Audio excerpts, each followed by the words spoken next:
नमस्कार. आज आपण पाहूयात स्टॉक ट्रान्सफर रिटर्नचे वाउचर कसे क्रिएट करावे. महा इनपुट्समधील इन्व्हेंटरी मॉड्यूलमध्ये स्टॉक ट्रान्सफर रिटर्न हे एक वाउचर आहे. यामध्ये जेव्हा एखादे स्टॉक ट्रान्सफर केले जाते व ते पुन्हा त्याच्या मूळ जागेवर म्हणजेच वेअरहाऊसमध्ये ठेवले जाते, त्याचे सेंडिंग व रिसिव्हिंगचे अपडेट्स मेंटेन ठेवण्यासाठी या वाउचरचा उपयोग केला जातो. यामध्ये स्टॉक ट्रान्सफर वाउचर सिलेक्ट करायचे आहे. ते सिलेक्ट करताच त्या वाउचरचे सर्व डिटेल्स आपल्याला ऑटो जनरेट झालेले दिसतील. त्यामध्ये जेवढी क्वांटिटी ट्रान्सफर केली आहे ती ॲड करायची आहे व सबमिटवर क्लिक करताच त्याचे स्टॉक ट्रान्सफर रिटर्नचे वाउचर क्रिएट होईल.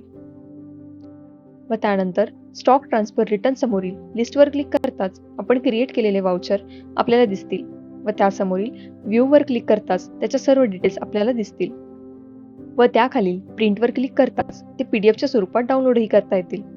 अशा प्रकारे आपण स्टॉक ट्रान्सफर रिटर्नचे वाउचर क्रिएट करू शकतो. धन्यवाद.